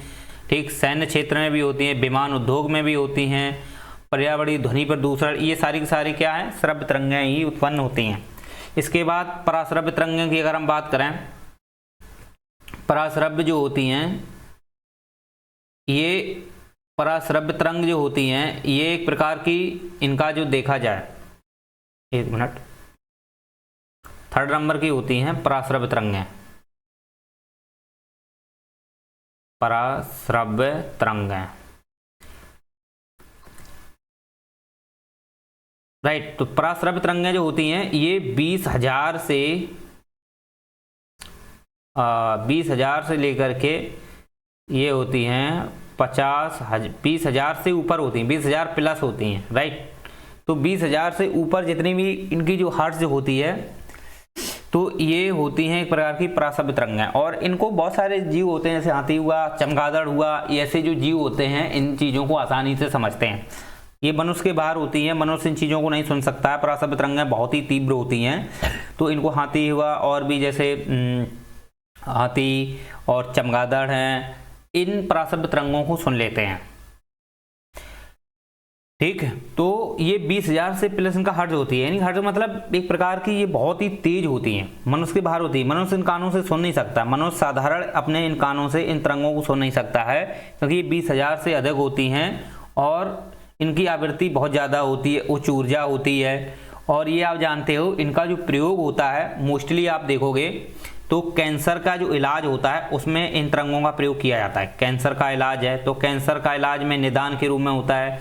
जैसे कैंसर, अगर कोई भी जो खराब कोशिका होती है, खराब सेल होती है, डैमेज है, तो उसको नष्ट करने के लिए, उसको अलग करने के लिए इसका पराश्रव्य तरंग का ही प्रयोग करते हैं।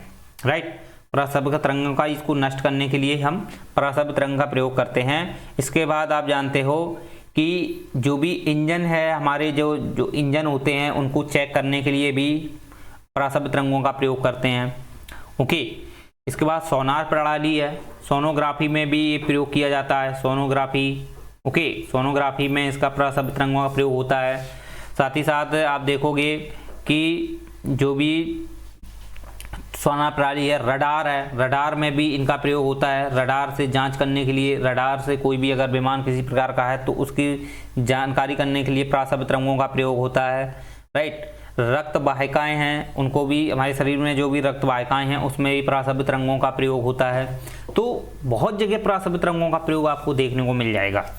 राइट, तो इसमें आप देखोगे वैसे तो ये अलग अलग टाइप की होती हैं, प्रगतिशील में भी हो जाती हैं, स्थिर में भी होती हैं, घुमावदार टाइप की भी होती हैं, अलग अलग हैं, इनसे आपको कोई मतलब इतना ज़्यादा है नहीं। लेकिन आप इतना समझिए कि पराश्रव्य तरंगें 20,000 से ज़्यादा होती हैं और मोस्टली सोनोग्राफी, कैंसर जैसे चिकित्सा वाले क्षेत्र, उद्योग हुए, विमान क्षेत्र में इनका प्रयोग मोस्टली किया जाता है। राइट, ये पूछा जा सकता है किस में प्रयोग होते हैं, तो विमान की जाँच करने में प्रयोग हो जाते हैं, चिकित्सा, कैंसर वगैरह इलाज करने के लिए होते हैं। साथ ही साथ सोनोग्राफी में भी इनका प्रयोग होता है, इंजन की जांच के लिए होता है, और जो भी रिसर्च वगैरह होते हैं, रिसर्च प्रौद्योगिकी होती है, उसमें भी पराशब्द तरंगों का हम प्रयोग कर लेते हैं। राइट, चलिए इनके वैसे नुकसान भी होते हैं। पराशब्द तरंगों के अगर नुकसान की बात करें तो इतना ज़्यादा इंपॉर्टेंट नहीं है, क्योंकि पराशब्द तरंगें आप देखोगे तो इनके लिए बहुत ही उच्च उपकरणों की आवश्यकता पड़ती है, क्योंकि पराशब्द तरंगें आसानी से झेल नहीं पाते हैं सामान्य उपकरण, तो उच्च उपकरणों की हो सकती है। साथ ही साथ इनके ऑपरेटर जो बनाए जाते हैं बहुत ही महंगे बनते हैं, और ये बहुत ज़्यादा मतलब एक गहराई तक ये जांच कर सकती है, आपके शरीर को भेदन कर सकती है। तो इस प्रकार की ये तरंगें आपको देखने को मिलेंगी। चलिए, तो उम्मीद करते हैं आपको ये तरंगें के प्रकार समझ में आ गए होंगे।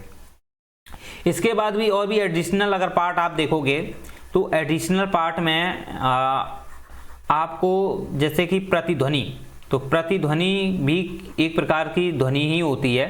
तो प्रतिध्वनि की बात करें तो जो प्रतिध्वनि होती है,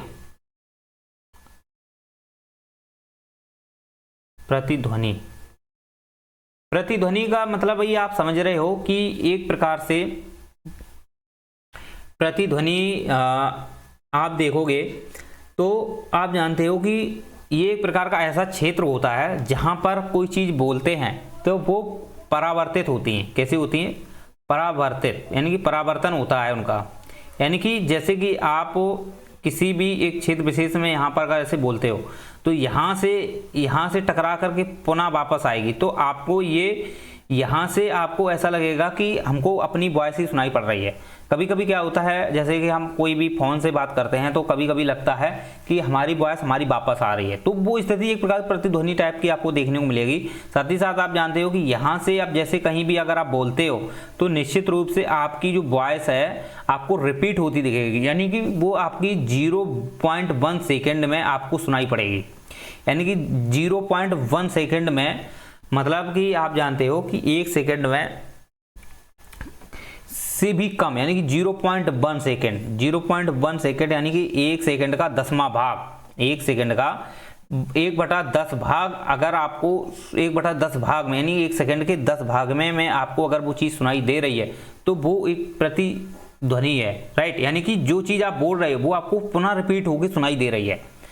ठीक है, तो वो ऐसी स्थिति में कब सुनाई पड़ती है? यानी कि कोई चीज़ बंद होती है, यानी क्या होती है, बंद कमरे होते हैं। राइट, बंद कमरे होते हैं, या उनका बाहर का, सुनना ध्यान से, ऐसी स्थिति कब होती है? बाहर का जो वातावरण है उनका वायुमंडल का प्रवेश नहीं होता है। ओके, यानी कि बाहर का जो वायुमंडल है उसमें ऑक्सीजन का है वो ट्रांसफर नहीं होने की वजह से आप जानते हो कि यहाँ पर जो पहले से उपस्थित जो ऑक्सीजन या वातावरण है, तो वो वातावरण में अगर आप कोई चीज़ बोलते हो तो वो निश्चित रूप से आपको दोबारा रिपीट सुनाई देगी। क्यों?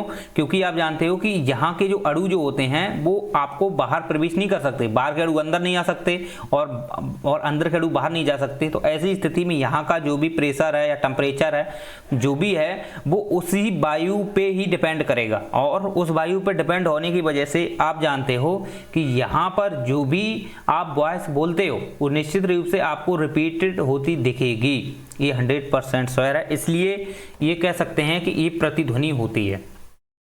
और ये मैक्सिमम आप देखोगे कि ये एक जगह से दूसरी जगह से ये वापस आती है, तो आप जानते हो कि अगर प्रतिध्वनि यहाँ से यहाँ तक हो रही है तो ये 17 मीटर के बीच में ही होती है। ठीक, मैक्सिमम 17 मीटर, यानी कि 17 मीटर आप जैसे यहाँ से यहाँ तक अगर आप जाते हो तो 0.1 सेकेंड के अंतर्गत 34 मीटर चल जाएगी, यानी कि 34 मीटर 0.1 सेकेंड में चलेगी, यानी कि इतना ज़्यादा आपको प्रतिध्वनि सुनाई पड़ेगी।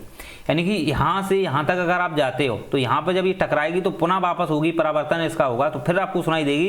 तो ये 17 मीटर इधर से हो गया और 17 मीटर बैक पीछे वापस आने में हो गया 34 मीटर, और 34 मीटर में आपको सुनाई देगी, अर्थात 0.1 सेकेंड में ये प्रतिध्वनि 34 मीटर चाल चल जाती है। कितनी चलती है?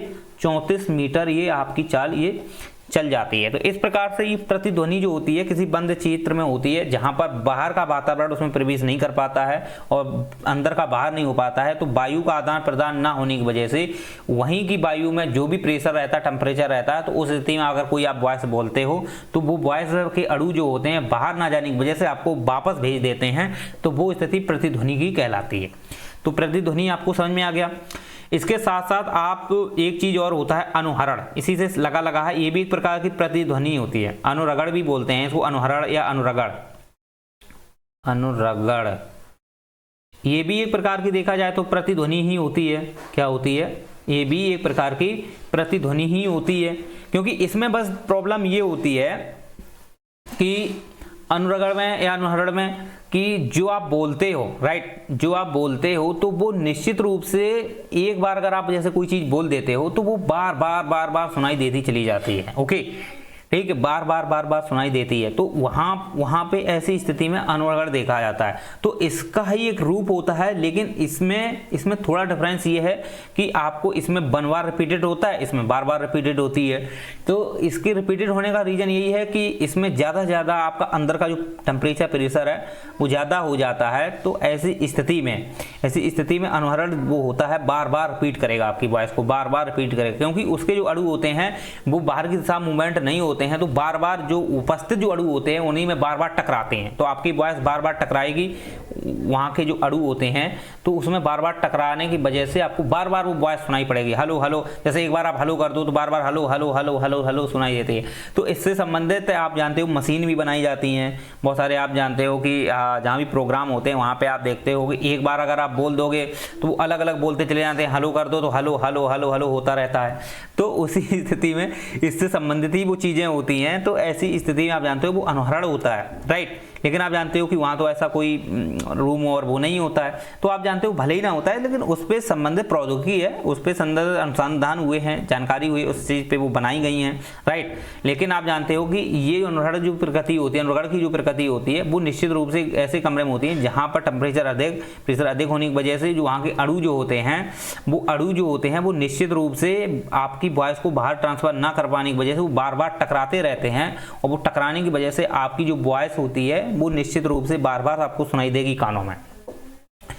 चलिए, तो उम्मीद करते हैं ये भी समझ में आ गई। इसके बाद आप जानते हो कि तरंग बूम क्या होता है, या हम कह सकते हैं प्रघाती तरंगें क्या होती हैं। तो प्रघाती जो तरंगें हैं, राइट, प्रघाती तरंगें, एक मिनट इनको पहले हम हटा देते हैं।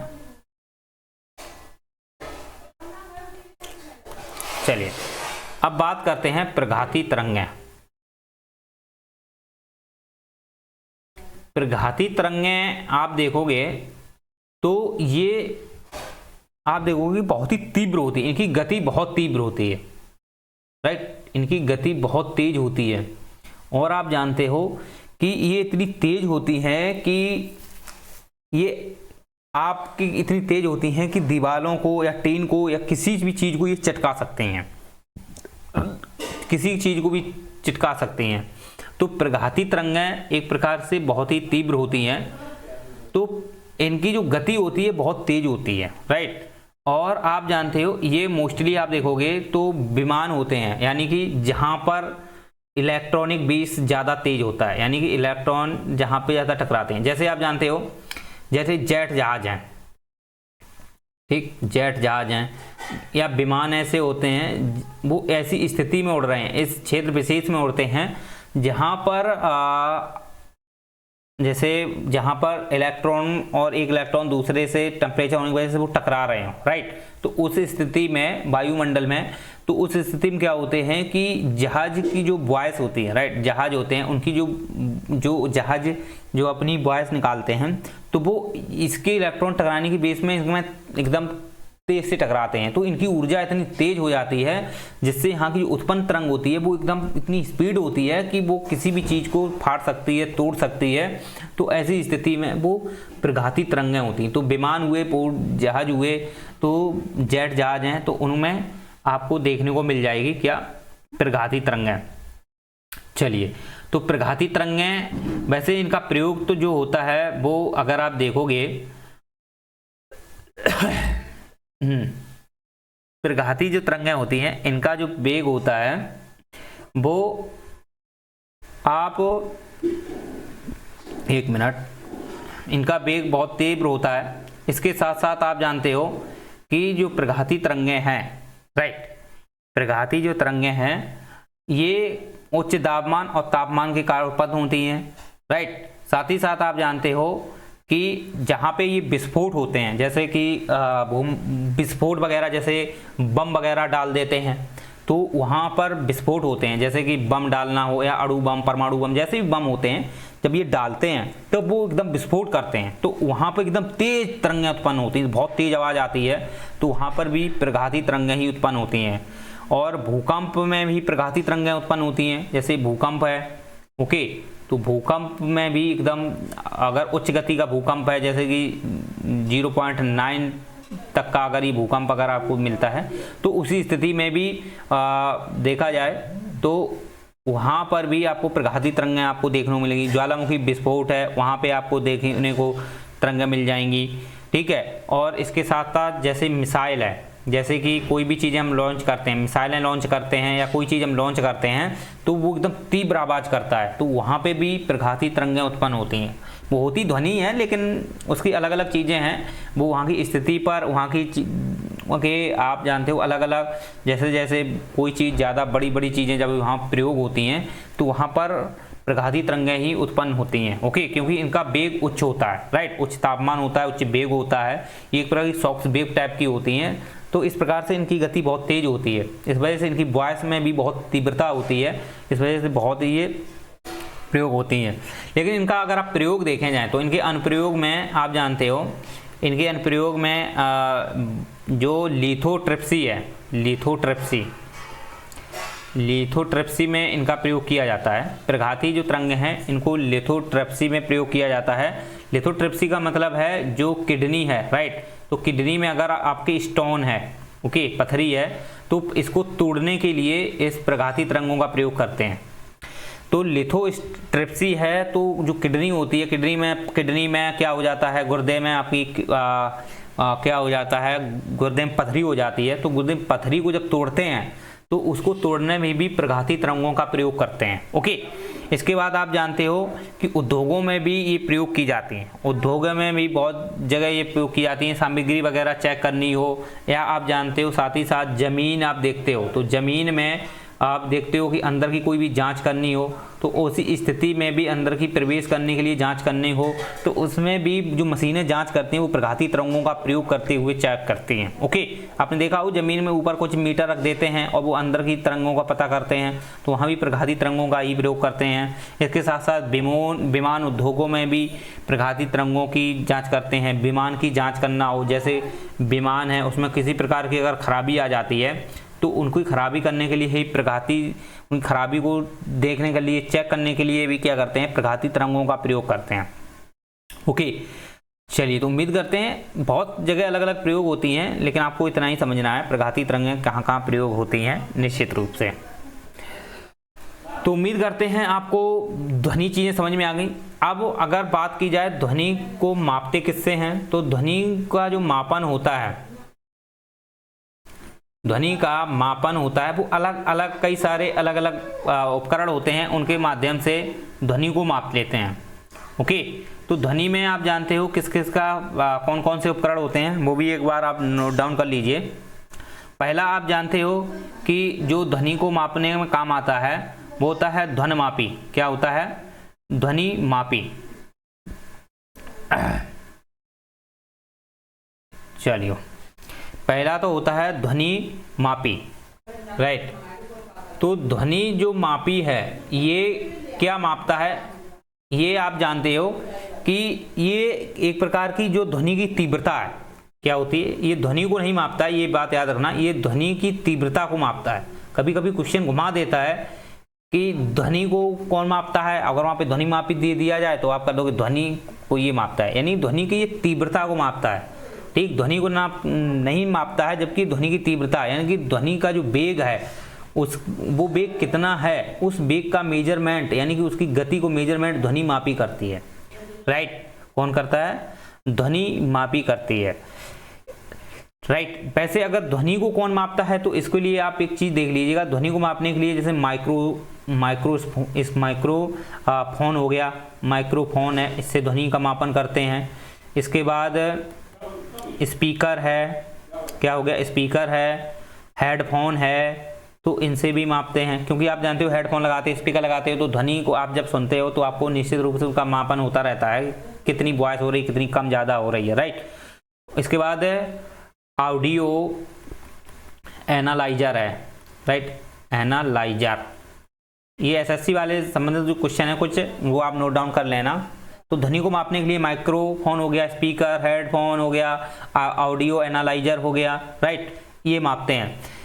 अब इसके बाद और भी एडिशनल उपकरण भी हैं, जैसे साउंड लेवल मीटर है, और भी जैसे पूछा जाए गहराई से तो साउंड लेवल मीटर, तो साउंड लेवल मीटर भी एक प्रकार का क्या होता है, ये भी एक प्रकार का उपकरण है जो ध्वनि की तीव्रता को ये भी मापता है। क्या करता है, ये ध्वनि की तीव्रता को ये भी मापता है कि ध्वनि की गति कितनी है, उसकी तीव्रता कितनी है, उसको ये मेजरमेंट करता है साउंड लेवल मीटर। हम लिख नहीं रहे हैं, लेकिन आप ये चीज़ें खुद समझते हो तो आप नोट डाउन कर लीजिएगा, राइट। इसके साथ साथ और भी हैं, बहुत सारे हैं, जैसे लिखना हो तो हम आपको सारे लिखा भी देंगे, जैसे कि स्पेक्ट्रम एनालाइजर है, ठीक, स्पेक्ट्रम एनालाइजर, इसका काम क्या है, एनालाइजर, राइट। ये अगर आप देखोगे, ये जो ध्वनि की जो तरंग होती है, ठीक, ध्वनि जो तरंग होती है, तो ध्वनि तरंग की जो आवृत्ति है, राइट, ध्वनि तरंग की जो आवृत्ति है तो उस आवृत्ति को मापता है। यानी कि एक जैसे कि ये आप जानते हो कि एक सेकंड में जितनी भी आप जानते हो जितनी भी तरंग दैर्घ्य जाती है, एक सेकंड में जितनी भी तरंग दैर्घ्य जाती है तो उसकी आवृत्ति कहलाती है, राइट। तो एक सेकंड में जितनी भी तरंग दैर्घ्य जाएगी उसका जो मेजरमेंट है वो कौन करता है, स्पेक्ट्रम एनालाइजर करता है, राइट। तो ये भी चीज़ें आपको समझ में आनी चाहिए। इसके बाद डिजिटल साउंड लेवल होता है, वो डिजिटल रूप से डिजिटल साउंड लेवल जो मीटर है वो क्या करता है कि जो ध्वनि की तीव्रता है उसको डिजिटल रूप में मापता है। डिजिटल रूप में मतलब डिजिटल सिग्नल आपने देखे हो, ऐसे कम ज़्यादा होते हैं, एकदम बंद ऑन ऑफ होते हैं, इस प्रकार से भी होते हैं, ठीक। जो डिजिटल सिग्नल होते हैं, इन दो प्रकार के सिग्नल होते हैं, आपको कंप्यूटर में बताएंगे। तो डिजिटल सिग्नल जो होते हैं उनको मापन में जो वहाँ से ध्वनि उत्पन्न होती है उसको कौन मापता है, डिजिटल साउंड लेवल मीटर मापता है, राइट। इसके बाद एक बहुत ही इंपॉर्टेंट आपको उपकरण मिल जाएगा, वो है आपका ऑसिलोस्कोप। तो ऑसिलोस्कोप जो है, ऑसिलोस्कोप, ये बहुत ही इंपॉर्टेंट है, इसको आप समझ लीजिएगा। ऑसिलोस्कोप जो है ये निश्चित रूप से तरंग जो है, जो तरंग है उसके तरंग को रूप में अगर पूछा जाए तरंग को कौन मापता है, तो तरंग को तरंग के रूप में उसको मापने के लिए किसका प्रयोग किया जाता है, वो किया जाता है ऑसिलोस्कोप का। किसला, ऑसिलोस्कोप को, वो तरंग को मापता है, राइट। जबकि ध्वनि को कौन मापता है, तो माइक्रोफोन, स्पीकर, हेडफोन मापते हैं। ध्वनि मापी क्या करता है, ध्वनि की तीव्रता को मापता है। साउंड लेवल मीटर क्या करता है, ध्वनि की तीव्रता को मापता है। इसके बाद जो ध्वनि की आवृत्ति है, राइट, एक सेकंड में कितनी आवृत्ति होती है, कितनी तरंग दैर्घ्य होती है, तो उसको जो मेजरमेंट है वो स्पेक्ट्रम एनालाइजर करता है, ओके। तो ये चीज़ें अलग अलग हैं, आपको ये चीज़ें समझ में आ गई। तो उम्मीद करते हैं आपको ध्वनि से संबंधित कोई चीज़ जानकारी नहीं छूटी है, सारी की सारी आपको ध्वनि के बारे में समझ में आ गया होगा, ओके। चलिए, तो उम्मीद करते हैं आपको ये लेक्चर काफ़ी अच्छा लगा होगा। अच्छा लगा तो लाइक शेयर सब्सक्राइब जरूर कर लीजिएगा, राइट। चलिए, और हमारे व्हाट्सएप ग्रुप टेलीग्राम को भी आप ज्वाइन कर सकते हैं, दृश्य IAS अकेडमी नाम से। टेलीग्राम पे सर्च करेंगे, वहाँ से आपको ये मिल जाएगा, ओके।